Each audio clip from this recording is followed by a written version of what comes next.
Hi, and welcome back to another episode of Season 2 Wellness Chronicles. My name is Pooja Patel. I'm a registered nurse and diabetes educator from Toronto, Canada. With Wellness Chronicles, I really do hope to create a community, a source of information, a platform that is going to encourage and motivate you to live a happier, healthier life by implementing those lifestyle changes that you know you have to implement, but is just taking a long time and a sustainable way to do it.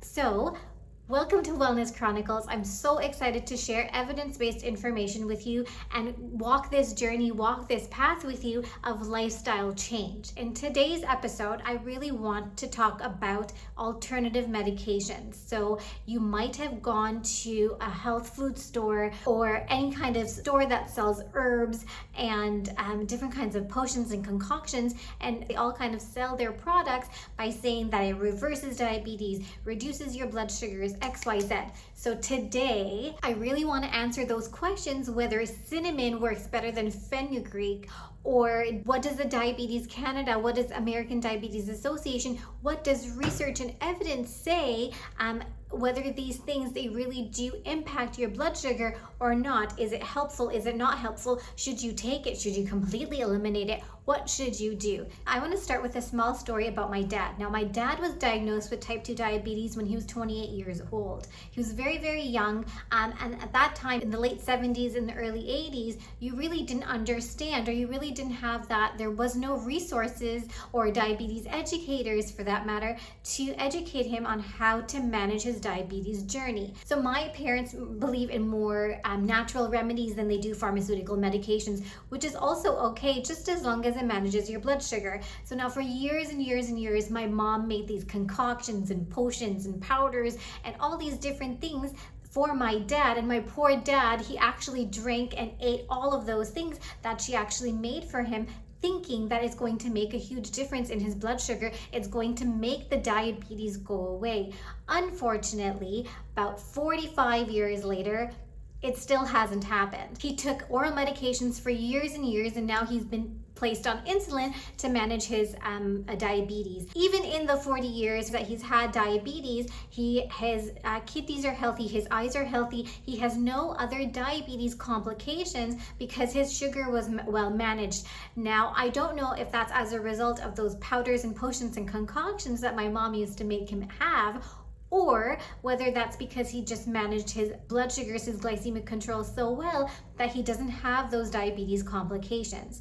So the reason I tell this story is I wouldn't completely discount those natural remedies because there's no evidence to say what it actually did to him or how it contributed for him to impact his blood sugars.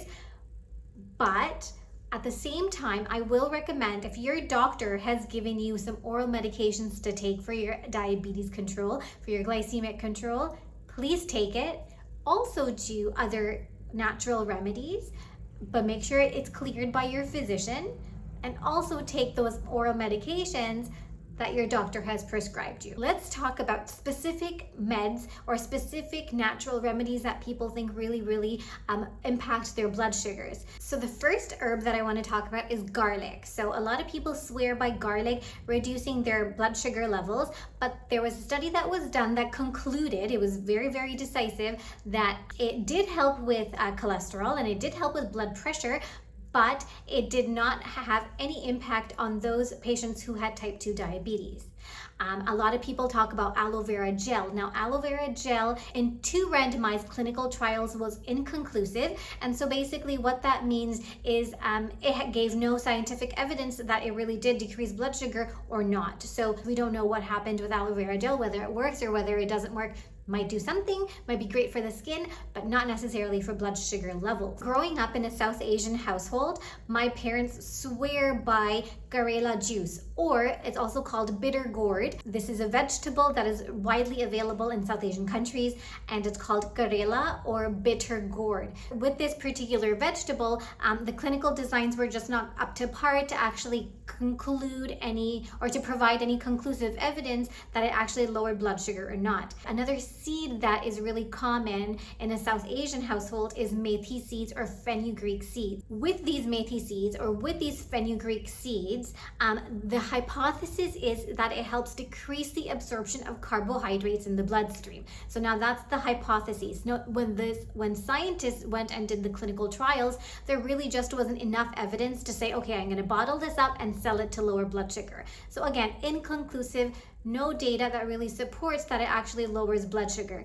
Again, it might be great for other things like detoxifying your liver, maybe good for the skin, but nothing necessarily to suggest that it's going to lower blood sugar. Okay, so that was all the stuff that doesn't work. Let's talk about things that do work, natural remedies that do work. So what I really, really like, and I totally subscribe to as a diabetes educator, is vinegar. So anything with acetic acid, it could be apple cider vinegar, white vinegar, kitchen vinegar, any vinegar that has acetic acid in it. Not necessarily the sweet vinegars like balsamic or red wine, only because they are sweet and they do have some sugar content in it. So I suggest any vinegar that has acetic acid in it and that is not a sweet vinegar.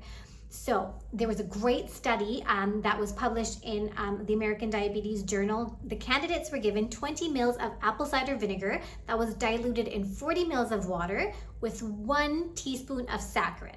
And this was given 2 minutes before their meal, and their meal consisted of 87 grams of carbohydrate. So that was their meal, 87 grams of carbohydrate, which is significant. It's a lot of carbs. So then the participants' blood sugar was then measured at 30 and 60-minute mark. And so what was phenomenal and what it showed was at the 60-minute mark, patients who were insulin resistant had significantly increased their insulin sensitivity at that 60-minute mark after the meal, which is so great because really, it's just something that you can take. It can increase your insulin resistance. And again, not only are you just lowering your blood sugar, you're actually you're actually trying to reverse the insulin resistance that is getting you to be type 2 diabetic in the first place. Another study that was absolutely so cool that was published and reported by Diabetes Canada was that patients were given apple cider vinegar before going to sleep, and they were given it with a snack of 1 ounce of cheese. So patients whose fasting sugar was 7.2 millimoles normally actually had a 6% reduction in their fasting sugar, and those patients who had a fasting sugar of less than 7.2 millimoles per liter had actually a 0.7% reduction of fat in their fasting blood sugar. So again, really, really cool. So if you are insulin resistant, acetic acid or any kind of vinegar really, really works. So totally recommend that if you are going to have apple cider vinegar or any kind of vinegar, have it before your biggest meal. Again, just a tablespoon, nothing too much, diluted in water so you're protecting your teeth, and then have it before your biggest meal. When I was doing research for this episode, I looked at a lot of research and a lot of literature, just trying to make sure whether vinegar was a good remedy for those who had type 2 diabetes and pre-diabetes and insulin resistance. And there were countless studies that did support that vinegar or acetic acid really did have an impact on sugar. And so I was really trying to look at what the science behind it is. So the science behind it is that I really was looking for was 2 things. What it does is it actually decreases starch absorption. So if you're decreasing your starch absorption, less glucose is going into your bloodstream. The second thing that it does is it actually delays gastric emptying. So the same kind of effect that the GLP drugs have, the same kind of effect that Ozempic has. So you are fuller for longer, so you are not hungry, and your brain is telling you that you're full, so you're not constantly snacking and you're not constantly eating. So the digestion is a little bit slower from your stomach. I guess the takeaway here is that vinegar and acetic acid, they really do work, and there is science and evidence to support that the vinegar does actually help you decrease your blood sugar, especially if you do have some insulin resistance. So a cultural therapy that also really works is yoga and Tai Chi. So a lot of people swear that yoga and Tai Chi will actually decrease their blood sugar significantly, and again, it does work, and I think the mechanism is that it is exercise. Really, you are moving your body much more than just sitting or lying down or just reading a book, for example. So because you are moving your body, you are burning calories, which is why there will be a blood sugar reduction with those cultural practices. But Diabetes Canada does recommend not to use yoga and Tai Chi as a sole treatment, only because it's not going to significantly lower your blood sugar. It's not going to manage your diabetes in the long run. What it does promote and what it does add to is that 150 minutes of physical exercise per week that the Diabetes Canada recommends as part of reducing insulin resistance, preventing prediabetes and type 2 diabetes. Cinnamon is another great example of what people think will actually lower blood sugar. I love cinnamon because it tastes amazing. It does have a little bit of sweetness to it. So when you add it to your foods, your food absolutely tastes great. There is some suggestion that it does decrease blood sugar, and yes, it does, but you have to have at least 6 grams of cinnamon in one sitting, which really is a lot of cinnamon. So my recommendation is absolutely use that cinnamon as a sweetener in your food, so that way it spices up your food, it gives it flavor, and adds a touch of sweetness to it. I do not recommend, though, that you use it as a sole measure of decreasing your blood sugar. From all of this conversation that we've had in this episode, I recommend that really use those alternative remedies and natural remedies. If you believe it's going to help you, it shouldn't hurt because it is natural stuff, and it's stuff that you would eat anyways. But do not stop taking your pharmacological medicines. So if your doctor has prescribed you oral medicines or has prescribed you insulin, for example, don't stop taking that and solely focusing on Tai Chi, yoga, cinnamon, apple cider vinegar. Don't do that all on its own. You can do it as a complementary remedy or as a complementary therapy, but not on its own. Bringing back my dad into the conversation, I am not sure what those powders did to him and did to his body.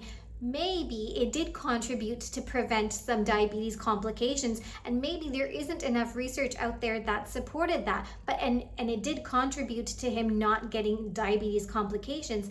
But at the same time, he took his medicines, got his exercise and steps in as part of his daily routine, and he did keep his glycemic control pretty tight, which actually impact progression of diabetes complications. So again, the takeaway is, if you're going to be implementing natural alternative remedies, you absolutely go ahead, have it cleared by your doctor, and absolutely go ahead and implement it into your lifestyle, implement it into your routine. But don't forget and don't eliminate taking those pharmacological medicines, the oral medicines that is actually going to help you prevent having those diabetes complications, and is going to help you with good glycemic control. So that brings us to the end of the episode. Please, if you took anything away from this episode, I want you to do 3 things for me. The first thing I want you to do is share this information with a family or friend who is going to benefit from this information. Second of all, I need you to subscribe to Wellness Chronicles. What this will do is this will help me create more evidence-based content, so that way we can have a happier, healthier community that is knowledgeable and informed on how to take care of their diabetes from evidence-based sources. And the third thing is, please like and comment on this episode, so that way I know that you guys are appreciating the content, and recommend what kinds of topics you would like me to present and provide more information and evidence on, so that way we can have a happier, healthier community. Until next time, please stay happy, stay healthy, stay kind.